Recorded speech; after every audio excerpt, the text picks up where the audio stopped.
Amém, irmãos. Nós vamos pedir os irmãos que abram suas Bíblias aí em Lucas, capítulo 21.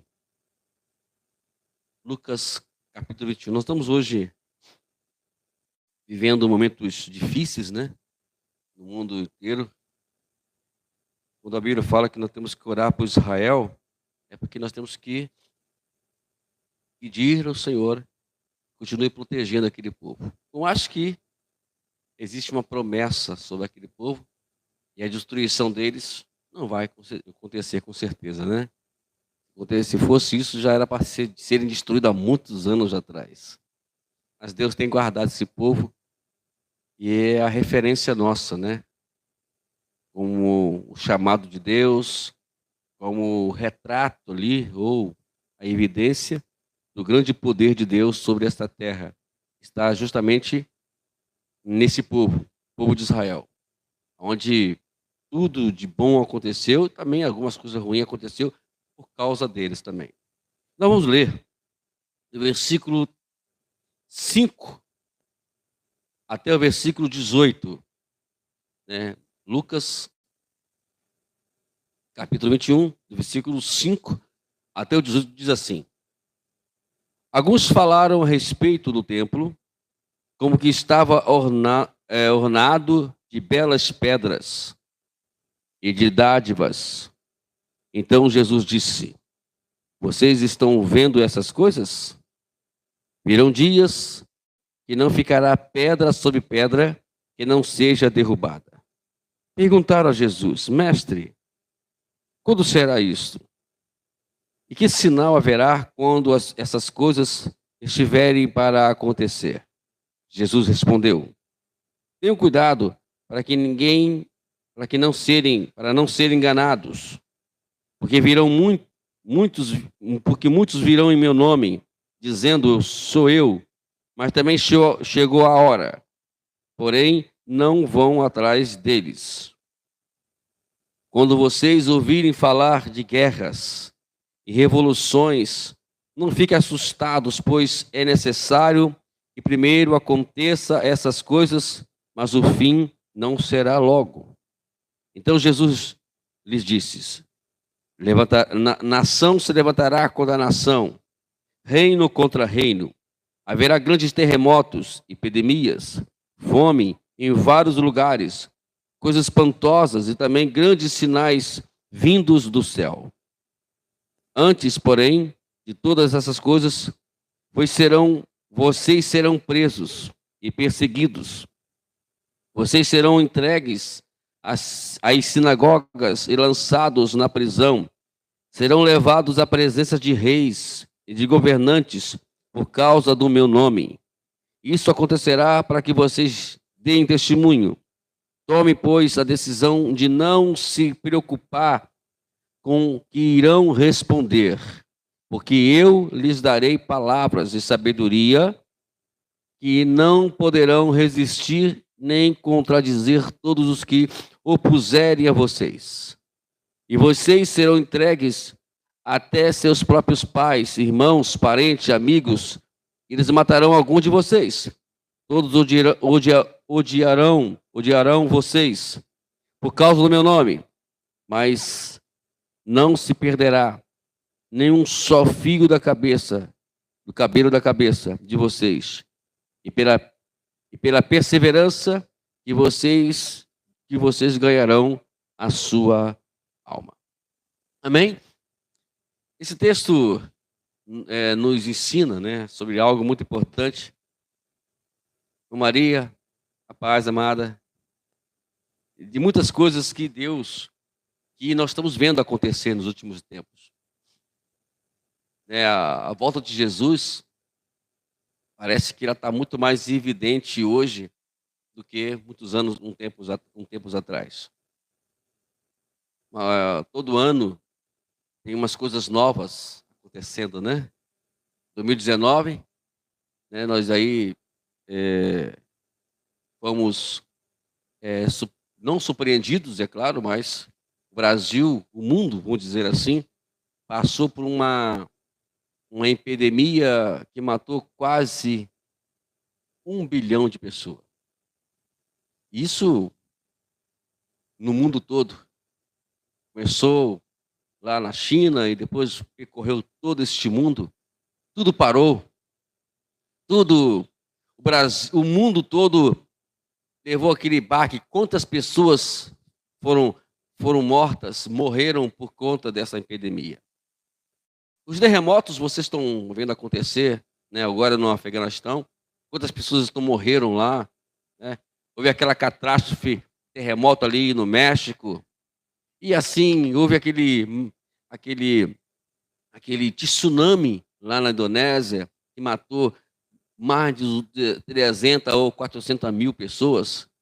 Então, a gente observa, amados, que as coisas estão muito bem claras para a gente. O que está faltando hoje é a igreja tomar uma decisão na sua vida.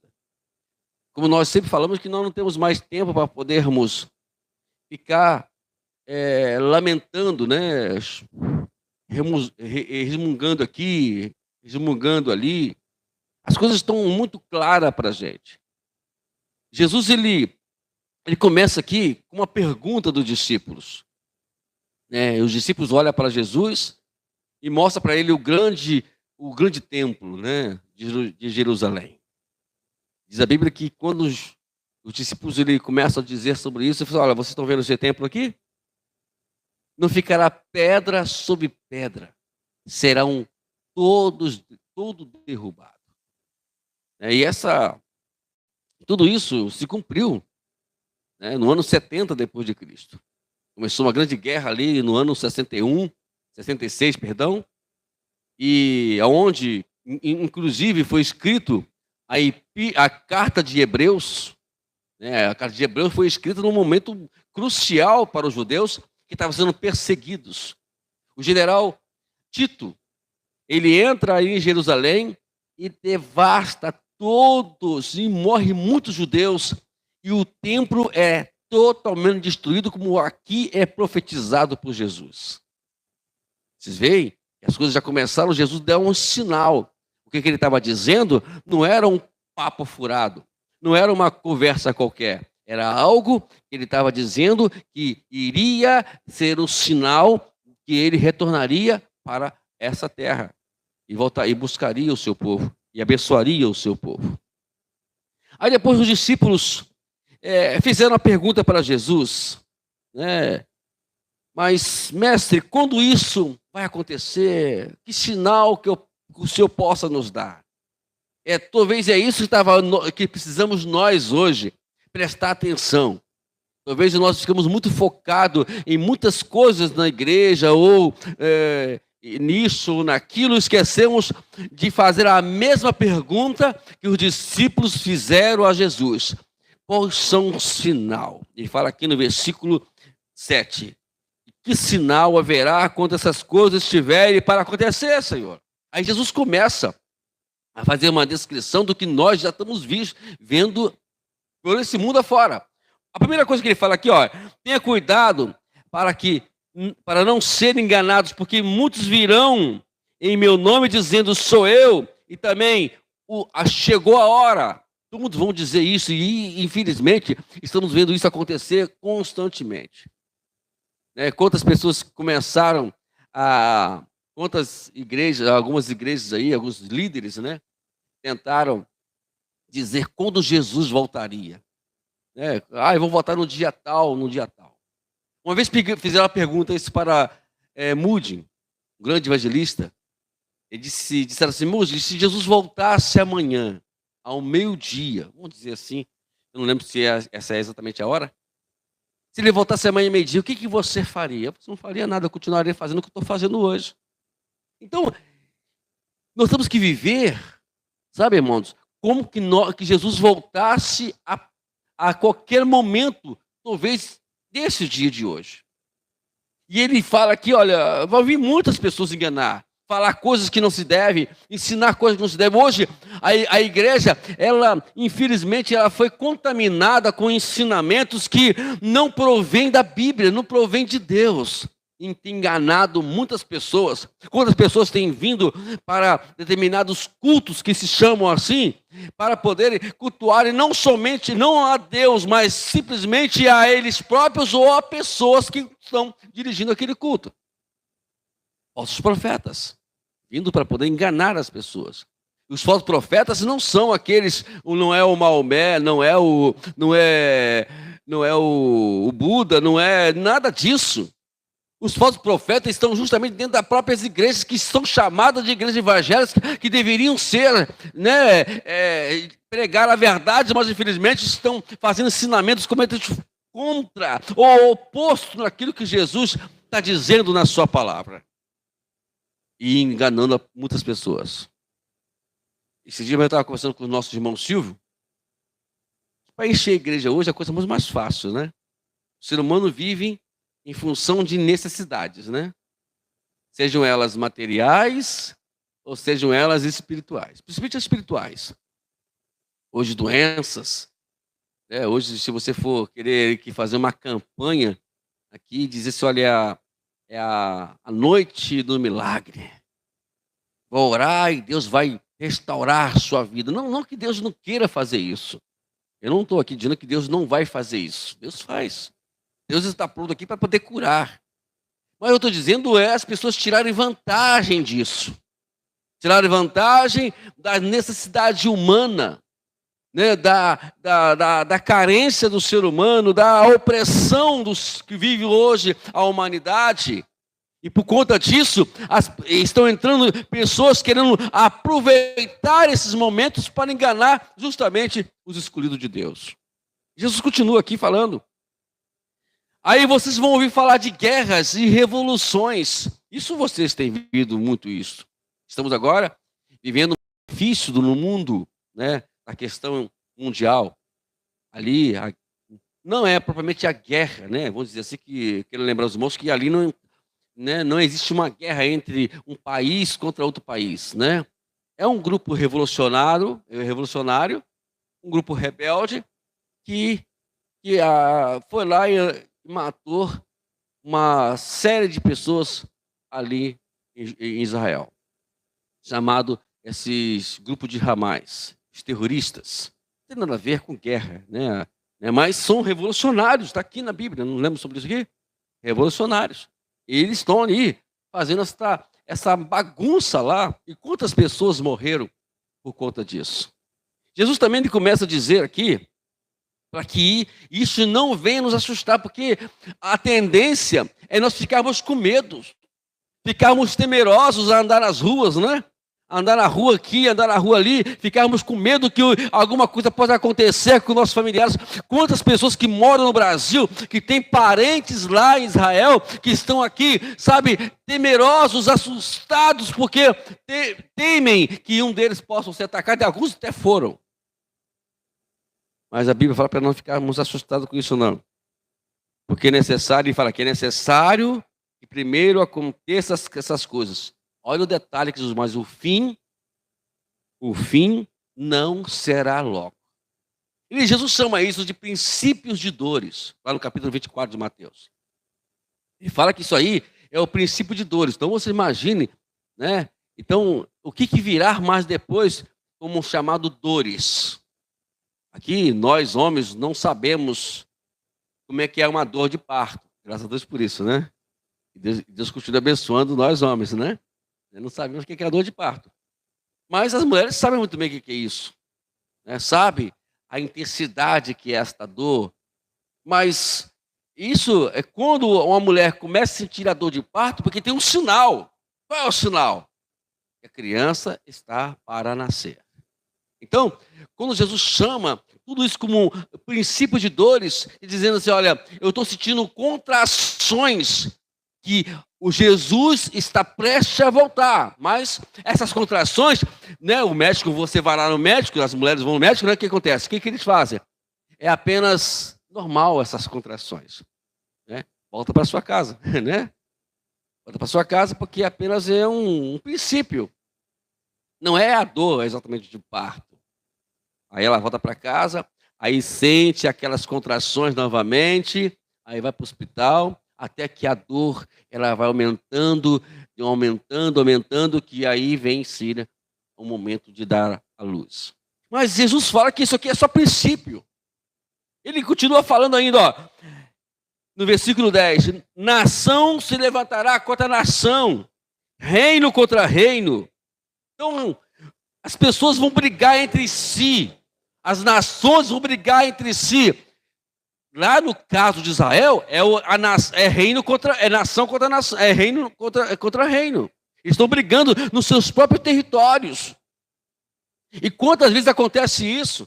Dentro do nosso próprio Brasil, pessoas brigando entre si para buscar poder, buscar status, buscar glória, buscar glamour. E aí ele fala, haverá grandes terremotos, epidemias, fomes em vários lugares, coisas espantosas e também grandes sinais vindo dos céus. Aí já falamos aqui da grande coronavírus, né?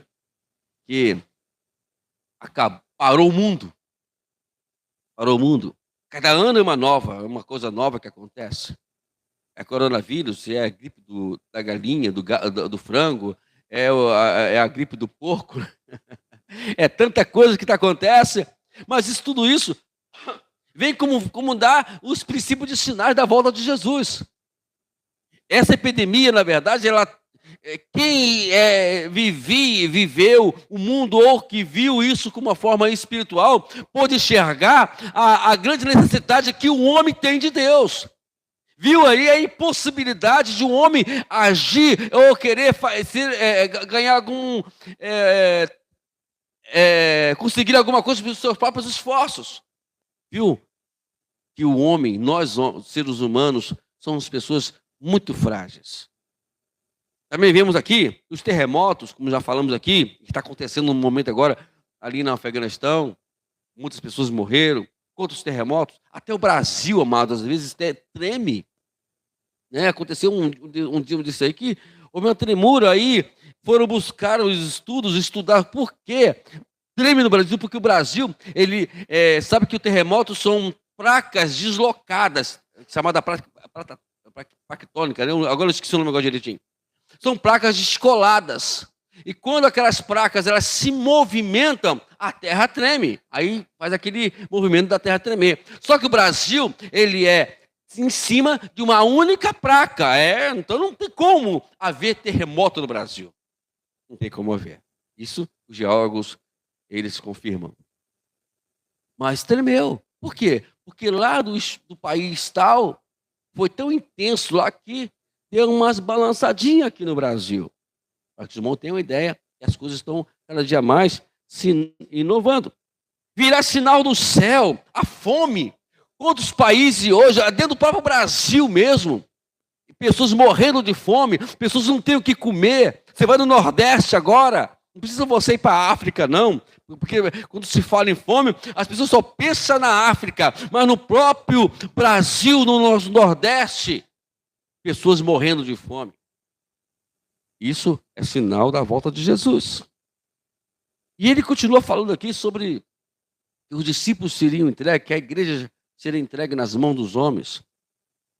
Aqui em Mateus, no capítulo 24, eu queria deixar algumas notas aqui antes de nós terminarmos aqui nossa palavra, que também tem muito a ver com nós, porque no versículo 12 de Mateus, capítulo 24, versículo 12 de Mateus, olha o que diz aqui, essa passagem. E por se multiplicar a maldade, o amor se esfriará de quase todos. Hoje, você vê que nunca se viu falar em crimes passionais como se ouve hoje. Pessoas, homens matando mulheres de uma forma exagerada, de uma forma impetuosa. Hoje, as pessoas matam, por conta de qualquer coisa, de 10 reais, de 1 centavo, de uma briguinha simples ou de uma coisa simples que aconteceu no trânsito, as pessoas brigam, perderam o amor. Mas por que isso está acontecendo? Talvez você pergunta. Por que tem tanta briga acontecendo? Jesus fala aqui. multiplica-se o pecado. Quanto mais o homem vai envolvendo no pecado, quanto mais o homem vai se filtrando no pecado, quanto o homem mais vai pecando, quanto mais ele vai distanciando de Deus, mais a maldade vai aumentando, o amor vai se esfriando e, consequentemente, tudo isso que você vê é o que está acontecendo. Falta de Deus. Falta daquilo que nós precisamos buscar, que é Deus. Lembrando que todo ser humano, né, nós fomos criados para sermos adoradores. Fomos criados em busca de algo para saciar a nossa alma. E às vezes as pessoas não conseguem encontrar Deus, ela vai encontrar e vai buscar em outras coisas. É aí que vem o problema do ser humano. Quando busca as outras coisas, que a qual não é de Deus, vai buscar o quê? Uma forma de se afundar mais e mais no pecado. Repito, mas mesmo assim, Jesus disse, ainda não é o fim. Aí você pergunta, pastor, quando virá o fim? Quando isso tudo vai acabar? Versículo 14, capítulo 24 de Mateus, Jesus disse e nos explica isso claramente. O que ele diz? E será pregado esse evangelho do reino por todo o mundo, para testemunho a todas as nações. Então virá o fim. Hoje, nós temos aí a internet, a tecnologia, que ela, de alguma forma, está ajudando esse grande desafio do evangelho. Hoje, a diferença da igreja hoje, a igreja lá de Atos dos Apóstolos, a diferença é que hoje nós temos mais recursos para evangelizar do que eles. Mas eles não deixaram de evangelizar. Naquela época não tinha carro, não tinha avião, não tinha WhatsApp, não tinha Facebook, não tinha Instagram, não tinha YouTube, não tinha nada disso para evangelizar. Hoje você quer saber de alguma coisa referente ao evangelho, você entra lá e você vê uma diversas igrejas. Hoje em dia nós estamos agora ao vivo no YouTube, E pessoas podem muito bem aqui, lá de outro país, lá até mesmo do Japão, que é do outro lado do mundo, é bem oposto a nós, são 12 horas de fuso horário. Eles podem também, nesse momento, hoje agora são 8 horas, agora é 8 horas da manhã lá no Japão, eles podem muito bem ligar lá o seu computador, o seu smartphone, o que for, e se ligar e ver o culto que estamos realizando nesse momento. Deus pode fazer isso. Pode evangelizar pessoas do outro lado do mundo. Mas, infelizmente, eu tenho que falar assim, nem todo mundo ainda foi evangelizado. Nem todo mundo ainda recebeu o testemunho do reino de Deus para eles. O evangelho do reino ainda não chegou em toda a humanidade, mesmo com todos esses recursos tecnológicos que nós temos nas nossas mãos hoje. Em alguns países, ainda vivendo no mundo como ditadores, eles não conseguem nem mesmo se ligar na televisão. E aí, nesses países, a igreja tem que entrar lá dentro. E hoje falta justamente isso. Pessoas dispostas a pregar o evangelho, pessoas dispostas a testemunhar. E sabe que se entrarem lá, nesses países, também os países comunistas e assim por diante, eles vão passar por uma perseguição tremenda. E nós precisamos, o que está faltando hoje então, pastor? Talvez me pergunta, está faltando a igreja orar, como orava quando Pedro estava lá na prisão, a ponto de ser morto por Herodes. Precisa a igreja orar. Mas o que está acontecendo com a igreja então, pastor? Simples. Estamos envolvidos a tecnologia, em vez de nós aproveitarmos a tecnologia para podermos fazer esse movimento todos de avivamento, de oração. Estamos usando tecnologia para mostrar as nossas boas mensagens, para mostrar os nossos grandes louvores, nossos grandes cânticos.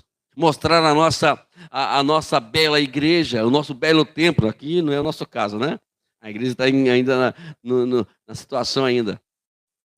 Mas não que isso seja ruim, não é ruim. Né? Nós temos esse projeto né? Essa igreja vai ficar bonita, vai ficar linda, né, meu Marcos?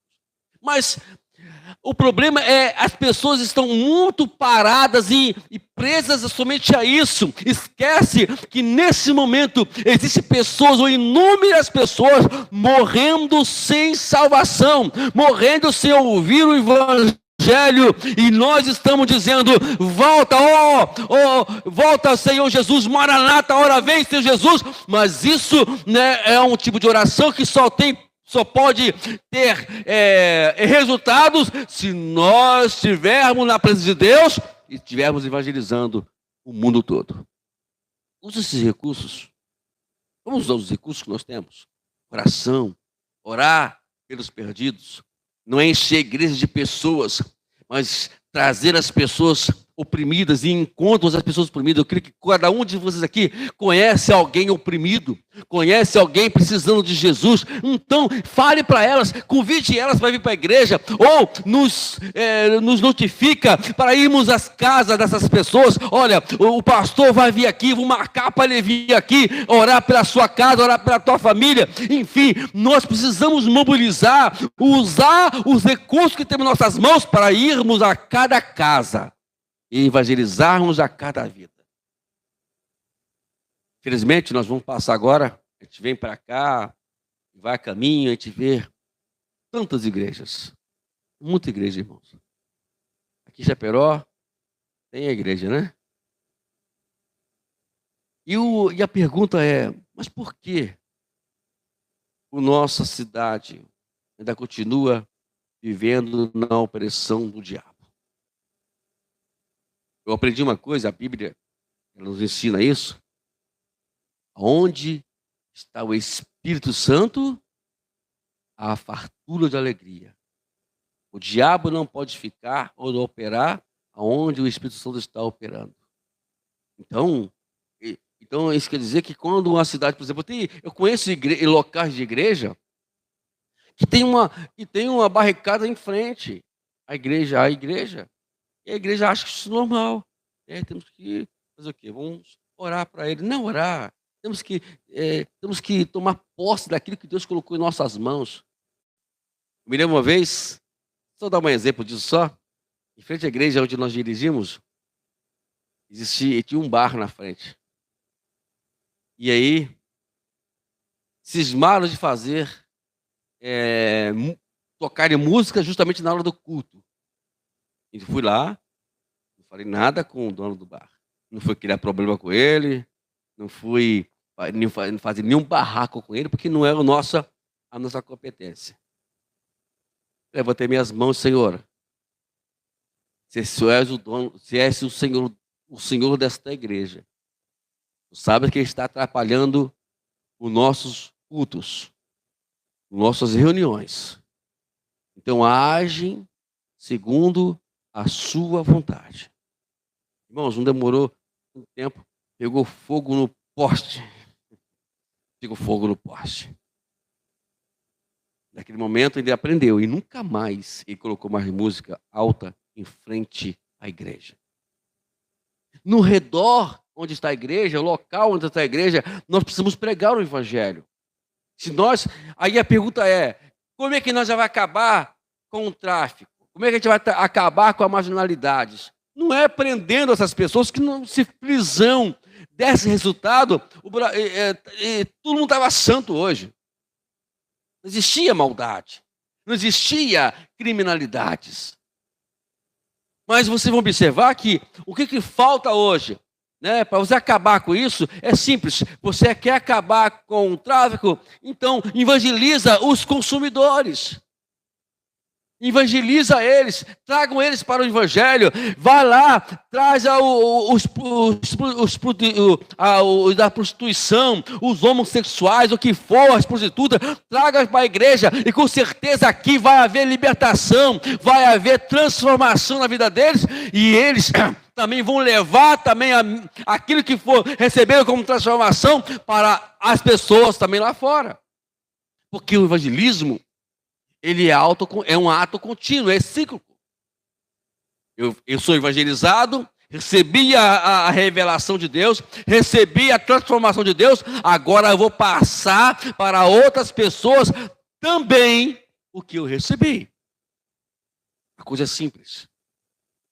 É nós que complicamos às vezes. Então vejamos aqui, amado, que o tempo está se findando. E Deus colocou essa responsabilidade nas mãos da igreja. A igreja foi chamada, a igreja está nessa terra, foi criada para poder buscar os oprimidos, os sobrecarregados e ir atrás deles. Cada um de nós aqui sabe aonde tem um oprimido, onde tem um sobrecarregado, onde tem um viciado, onde tem alguém que está aprofundado no pecado. Porque se por multiplicar o pecado, o amor de muitos vai esfriar, então vamos pregar para eles se libertar do pecado, para que eles renovem sobre eles o amor de Deus. E aí,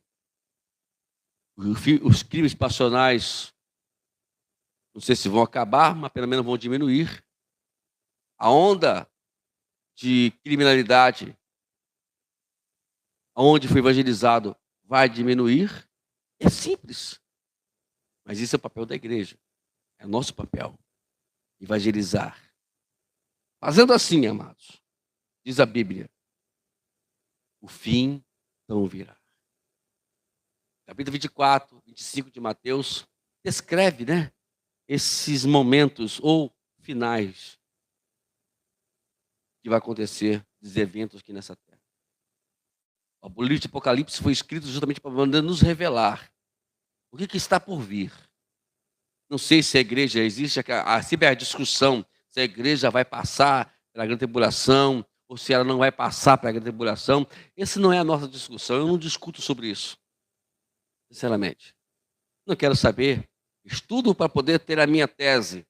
Cada um estuda para ter a sua tese se a igreja vai passar ou não pela grande tribulação. Não estamos aqui para discutir isso, mas estamos aqui para dizer que, independente que ela passe ou não pela grande tribulação, segundo a tese de cada um. Mas o importante disso tudo é nós pregarmos o evangelho do reino para as pessoas, para que elas sejam libertas do poder do pecado, de Satanás. O que o diabo ele quer é que a igreja ela se acomoda, porque o que acontece? Quando ele consegue acomodar a igreja, ele consegue neutralizar o trabalho de evangelismo. Por isso que a responsabilidade foi dada a cada um de nós. E nós estamos aqui para isso. Não é somente o pastor que é responsável. Todos nós somos responsáveis por aqueles que estão lá fora. Precisamos evangelizá-los. A partir de hoje, vai lá, faz o convite, abençoa. E com certeza, fala para eles que Jesus liberta. O restante, deixa a obra para o Espírito Santo falar. Os sinais estão aí. Epidemias, terremotos, guerras, revoluções, os falsos profetas, tudo está aí, evidente, mostrando que o que Jesus falou é verdade. Está aqui, está acontecendo. Olha que esse livro foi escrito há mais de 2000 anos atrás. E hoje, as coisas estão tão claras, é um livro tão atual. Pessoas querem dizer que vão atualizar a Bíblia. A Bíblia não precisa ser atualizada. As circunstâncias ou as situações desse mundo, elas atualizam a Bíblia. Jesus disse isso há 2000 anos atrás, sobre o que está acontecendo aí. E não vou ficar surpreso, que ano que vem, vamos ter mais surpresas. Vamos ter mais acontecimentos. Mas vamos ficar firmes. Evangelizando, pregando, convidando pessoas, indo nas casas dessas pessoas para orar, tudo o que for preciso, para que elas não venham participar da eternidade sem Jesus, mas que elas venham participar da eternidade com Jesus. Amém?